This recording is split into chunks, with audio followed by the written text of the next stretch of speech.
This message comes from NPR sponsor Comment Magazine, presenting Zealots at the Gate, a podcast interrogating the future of democracy and the role of religion in North American cultural life. To listen and learn more, visit comment.org. 3 springs ago, I lost the better part of my mind. I remember it starting with my feet. I woke up one February morning and my feet were so swollen I could barely fit them into my roomiest sneakers. You're listening to Code Switch. I'm B.A. Parker, and that voice you're hearing belongs to Naomi Jackson. So I'm Naomi, and I'm a writer born and raised in Brooklyn. A few years ago, she wrote an essay for Harper's magazine titled Her Kind, on losing and finding my mind. She wrote it as a way to come to terms with her mental illness. I was diagnosed with bipolar disorder in 2018, and it really upended my life. I wasn't sure what it meant for me. I didn't know if I would be writing anymore. I lost my job. Just a lot of the things that I had assumed about myself and the way that I was moving through the world really were transformed by that moment. Bipolar disorder is a lifelong condition. It causes intense shifts in mood, from periods of mania to episodes of depression. And it often runs in families, which was true for Naomi. Now, May is Mental Health Awareness Month, so for this episode, we asked her to come in and read from her essay. And just a heads up, her essay contains some intense experiences with mental health, and it does mention rape, so listen at your own discretion. All right. I'm just sitting here staring at you. I'm so sorry. No, I like having the audience. It makes me feel less like I'm talking into the void, yeah? Cool. All right. Her Kind, on losing and finding my mind. I was once someone who people would describe as steady, the kind of friend you turn to for advice on buying an apartment or negotiating your salary. The year before I became sick, I started tumbling. From February to May of 2018, I felt profoundly unmoored, alternately joyful and inconsolable, fearful and invincible. I had never felt so free or so impulsive. My whims and emotions led me. My feelings were snakes that whipped me around. Some days, having a cigarette and a cup of coffee from the bodega, light with milk and 1 teaspoon of sugar, was the only thing that could cheer me up. What the world saw most was my rage. I'm typically a mild-mannered person who's slow to anger, patient to a fault, a pushover even. I hate confrontation, but that spring, I was furious. It was as if the weight of every unsaid thing and every unaddressed slight had built up in my body and was being released in one intense burst. I was mad, and I had a lot to say. A wrong look or word was an invitation to spar. I cursed people out across boroughs.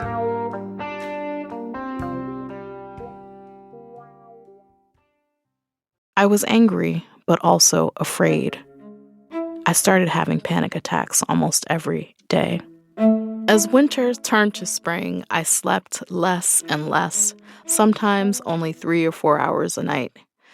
My husband was at a loss for what to do with me, how to keep me safe, so he sent me to spend time with my parents in Brooklyn. When I wasn't talking on the phone, I sulked, watched basketball, and skulked around the house in a white nightie. I took long walks to the mall, where I got into arguments and one-sided conversations with strangers. I tormented my parents, demanded that my father, a deacon, pray for me. One night, I babbled nonsensically and crawled on the second-floor landing of the house, wanting to stay low lest the police see me. I heard my family start talking about taking me to the hospital, which unraveled me further. I lit a cigarette in the living room, an act of war in their tidy West Indian home. My father, who rarely raises his voice, yelled at me to get in the car. I tried to jump out as it was moving. My parents, stepbrother, and cousin drove me to an emergency room in downtown Brooklyn. As we ascended the steps to the entrance, I jumped with joy and clicked my heels together, telling everyone within earshot that I was pregnant with twins. I wasn't. The last thing I remember is a nurse with dreadlocks asking me questions and then administering medication that knocked me out. I woke up the next morning in a different hospital. My husband and stepmother were in my room. I joked this wasn't how I'd planned to spend Valentine's Day. It was either during this hospitalization or during one of the 3 that followed that I was diagnosed with bipolar disorder. I wasn't sure what the diagnosis meant or what it had to do with me and my life. That morning, I was furious that no one rode with me from the emergency room to the hospital a few neighborhoods over, that they'd left me alone with strangers. When my sister visited, I asked her how she could be certain that the medical staff hadn't raped me. She said it was unlikely, but admitted she couldn't be sure.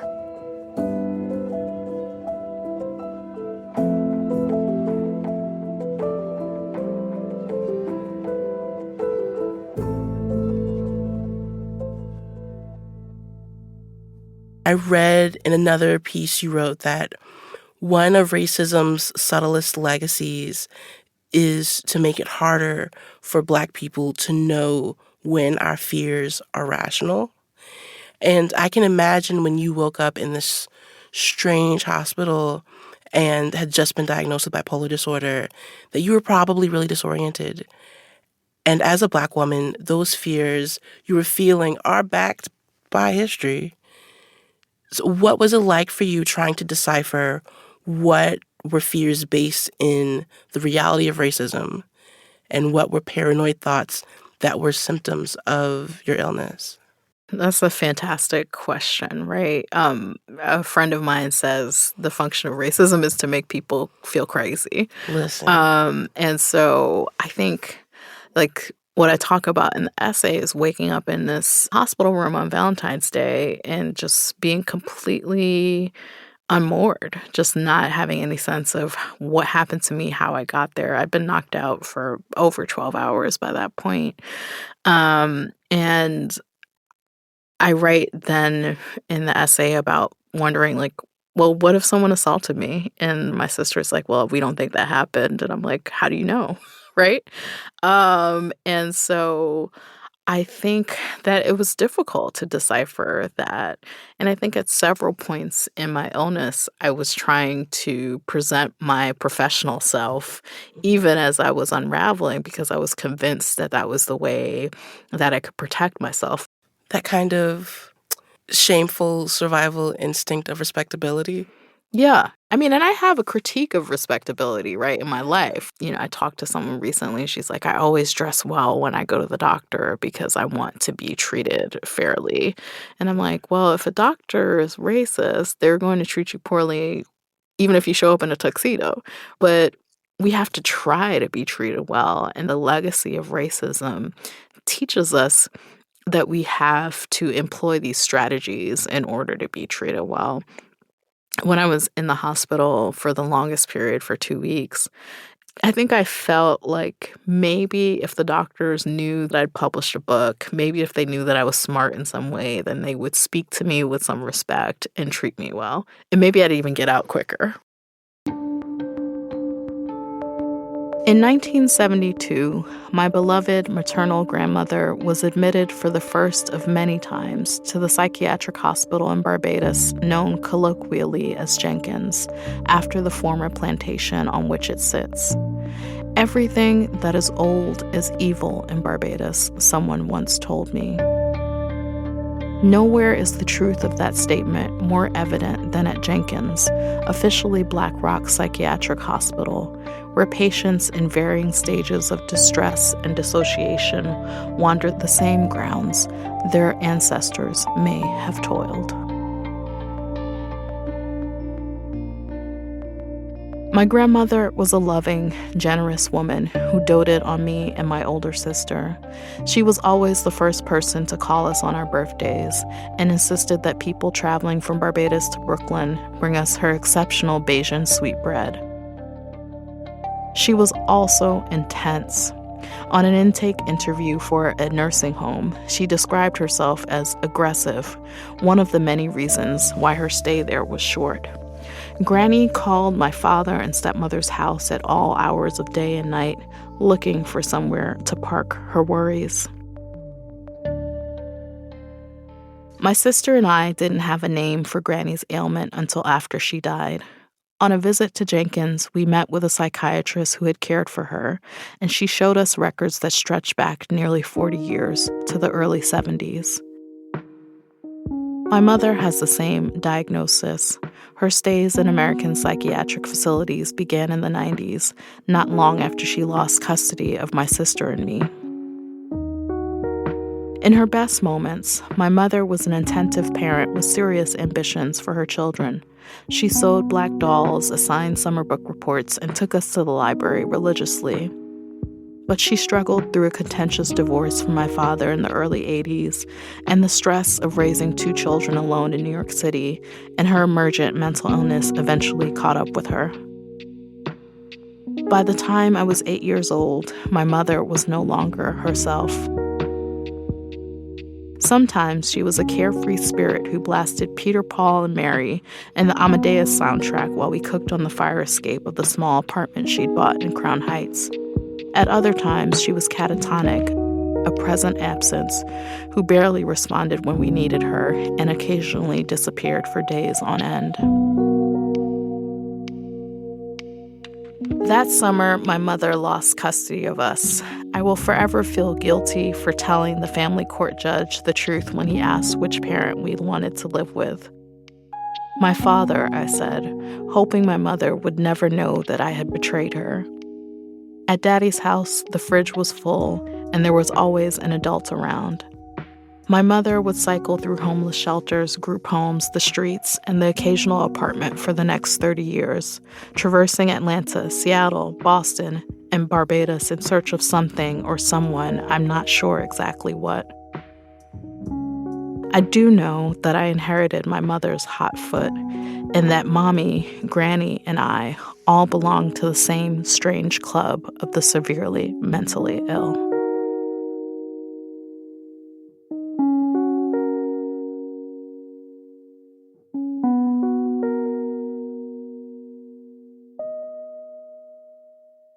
Coming up, more of Naomi Jackson's story. All right, girl, you are here losing it and stripping and running into people's apartments and messing with people's children. But at the end of the day, we're trying to make it out of the day alive, right? And so when the cops came, something in me switched on. Stay with us.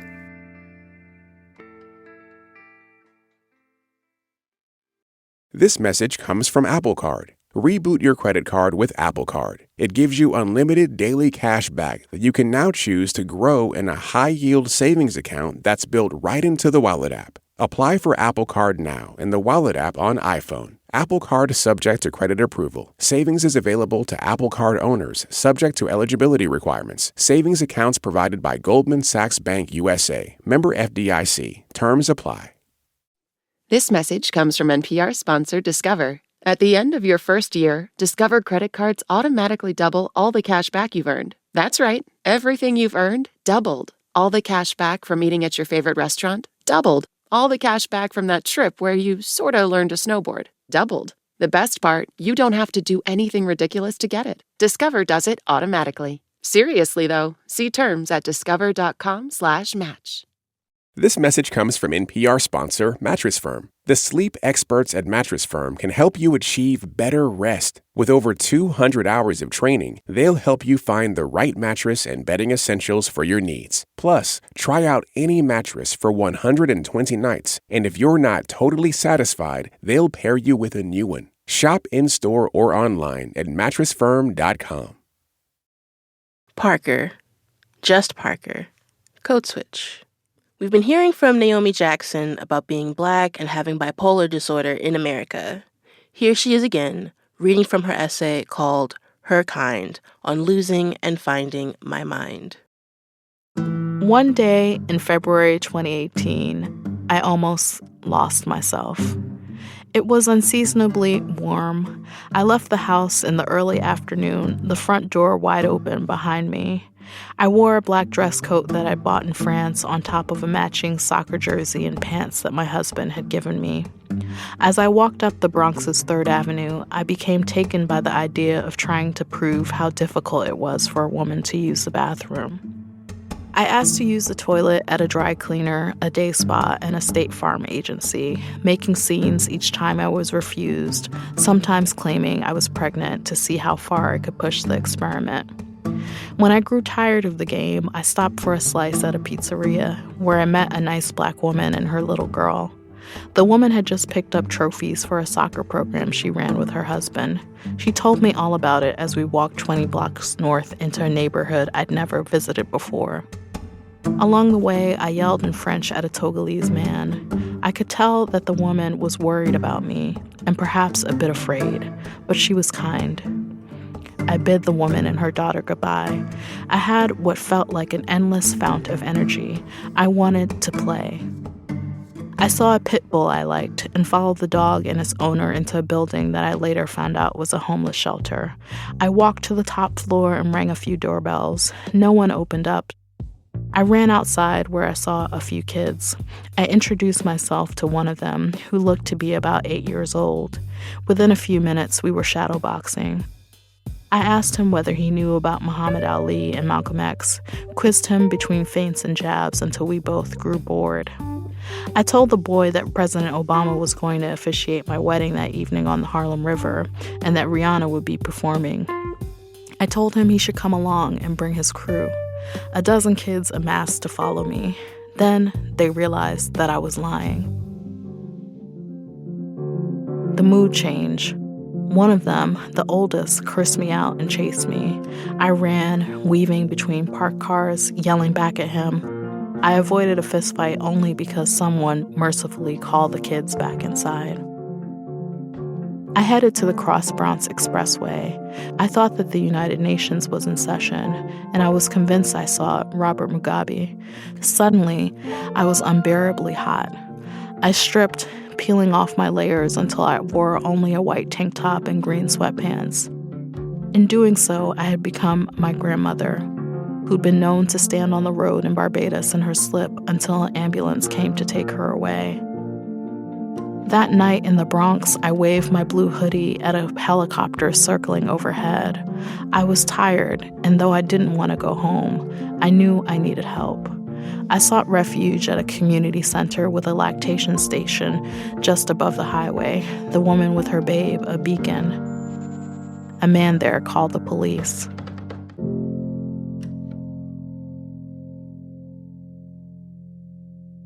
I had enough presence of mind to know to be afraid when the cops arrived.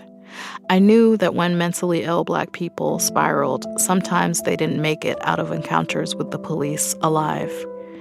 In 2012, Sharice Francis took her last breath in her Jamaican parents' Queens basement after she was tackled by 4 police officers. In 2013, Miriam Carey, a Black woman with postpartum psychosis, was killed by police officers after driving her car into a restricted area near the White House. Her 13-month-old was in the back seat. In March 2020, Daniel Prude was pinned to the ground and died of asphyxiation after the police stopped him as he ran naked through the streets of Rochester. And that October, Walter Wallace Jr. was gunned down in Philadelphia while his wife tried to stop the cops by telling them he was mental.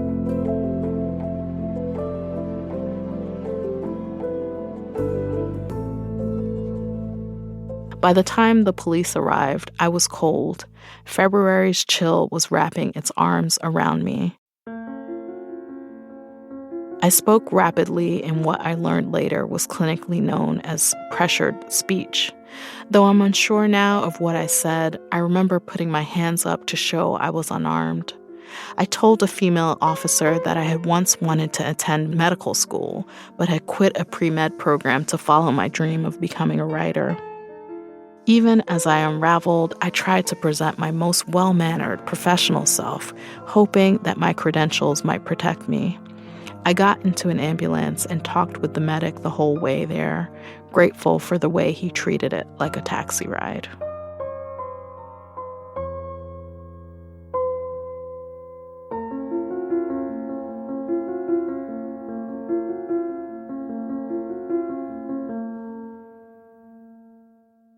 In that moment, when the police were called, you were aware enough to understand that your life was in danger.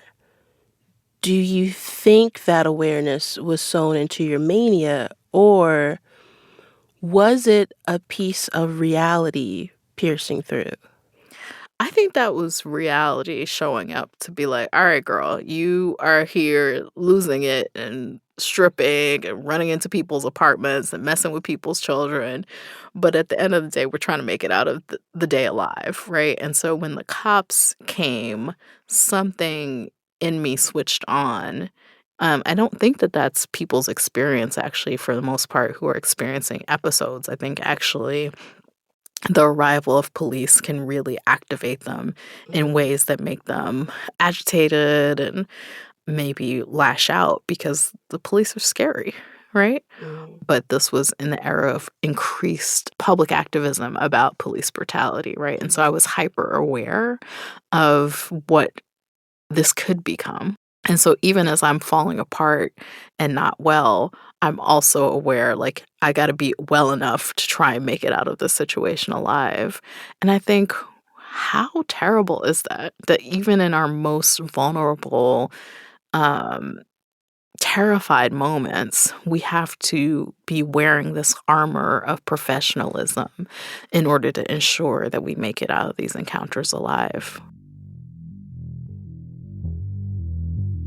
In March 2018, a month after the first hospitalization, my therapist, my sister, and a friend convinced me to admit myself to the psychiatric ward of a hospital on the Upper East Side. I arrived with a stuffed overnight bag, shaky and afraid of nearly everything. In the spare intake room, a black girl, a high schooler, was brought in for fighting. I was afraid of her. I saw in her wild eyes and hair the girls who bullied me when I was a chubby kid in Brooklyn.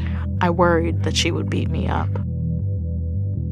That night, I sat with the other patients in plastic chairs and washed down my meds with ginger ale and graham crackers, which I'd gotten from another patient in a trade for a PB&J. One of the patient care associates sat down next to me. He asked me whether I was a frequent flyer at the hospital, whether I'd been there before. I didn't know until that moment that I looked deranged to people outside my family. Finally, I had a sense of how far gone I was. I think I frowned and shook my head no, but it's possible that I didn't say anything. At last, I understood the line that ends in Edwidge Danticat's story. Shame is heavier than 100 bags of salt. That long winter into spring, shame sat atop my chest, heavy and unmoving.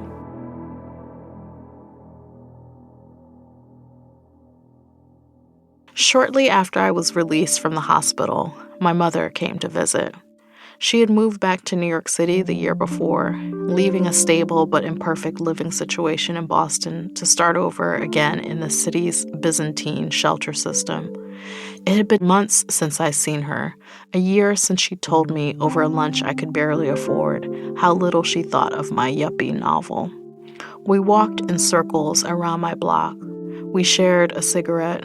She was the first person to accurately describe the way that a coffee and a smoke takes the edge off the emotions swirling inside me. When we spoke that day, we didn't say the word bipolar or mention the diagnosis that belonged to her. I'd never acknowledged my mother's illness to her directly. She is fiercely proud and private, like my grandmother and my sister.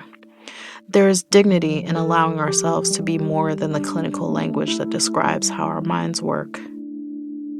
I believe she asked me how long I was in for. We knew without saying it aloud how much being on a psych ward felt like being in prison. Since then, I have been on a steady, slow journey back to myself, or more precisely, towards someone new who resembles the person I was before.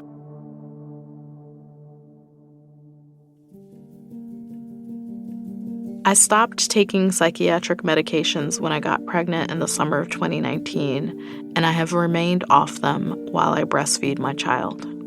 I'm somewhat in awe that the postpartum months have not plunged me into another crippling depression or sent me flying into another bout of mania. Feeling better makes me wonder what's changed and whether and how the sickness will come for me again. Although I hope there won't be a next time, I'm not naive enough to believe that I'm so exceptional as to be spared. A study in the American Journal of Psychiatry indicates that the likelihood of relapse within 5 years for people with bipolar disorder is more than 70%. When the next time comes, as I know it will, I pray for the patience and presence of my beloved community. I pray that I will not alienate my friends and family, that they will still want to walk with me, sit with me, listen to me. I know that what I needed the most when I was sick were compassionate, alert witnesses, people to listen and help keep me out of harm's way.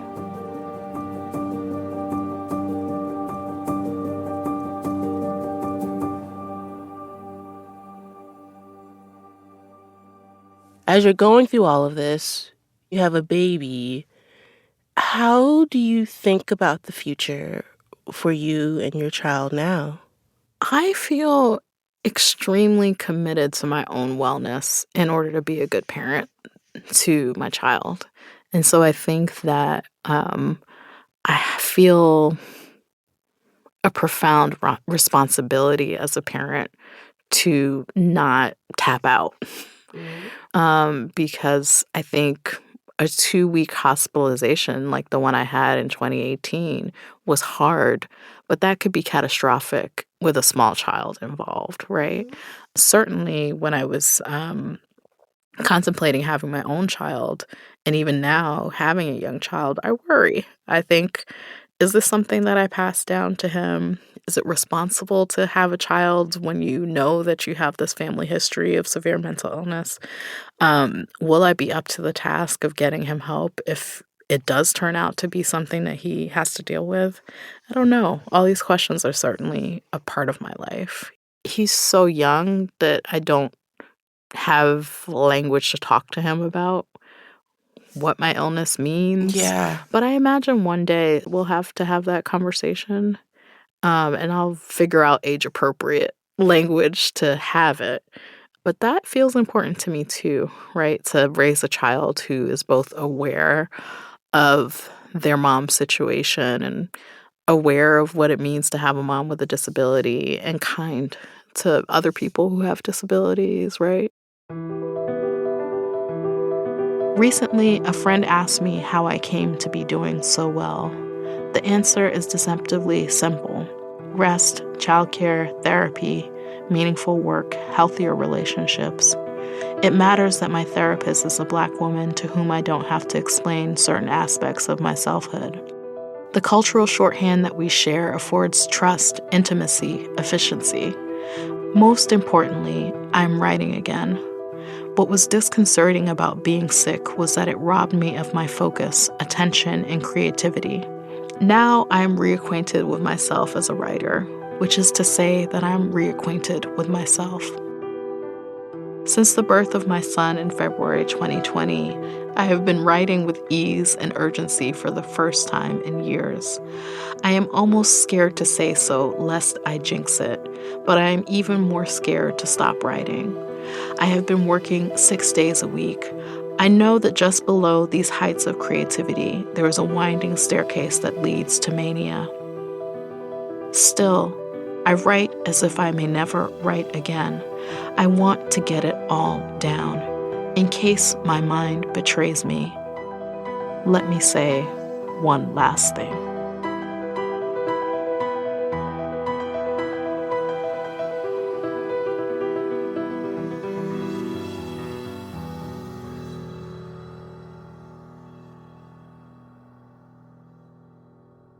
Naomi, thank you so much for telling your story. Thank you so much for having me. And that's our show. You can follow us on Instagram at NPR Code Switch. If email is more your thing, ours is codeswitch@npr.org. And subscribe to the podcast on the NPR One app or wherever you get your podcasts. Just wanted to give a quick shout out to our Code Switch Plus listeners. We appreciate you and thank you for being a subscriber. Subscribing to Code Switch Plus means getting to listen to all of our episodes without any sponsor breaks. It also helps support our show. So, if you love our work, please consider signing up at plus.npr.org/codeswitch. This episode was produced by Kamari Devarajan.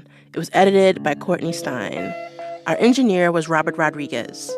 Episode art was designed by L.A. Johnson. A big shout out to the rest of the Code Switch massive: Dahlia Mortada, Jess Kung, Christina Kala, Jean Demby, Steve Drummond, Lori Lizaraga, Verlyn Williams, and Leah Danella. You might have noticed a few names are missing from our credits this week. We've had to say goodbye to a couple of people who have meant so much to our team.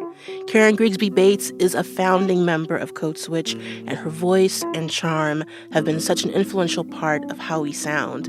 Episodes like The Women Behind the Montgomery Bus Boycott or What's in a Karen are just a glance at what will be missed. And a huge thank you to Alyssa Jung Perry, who spent the last few years being an integral part of Code Switch, reporting out and producing valuable episodes like Screams in Silence and One Korean American's Reckoning. We thank you for everything, and we're going to miss you very much. I'm B.A. Parker. Hydrate.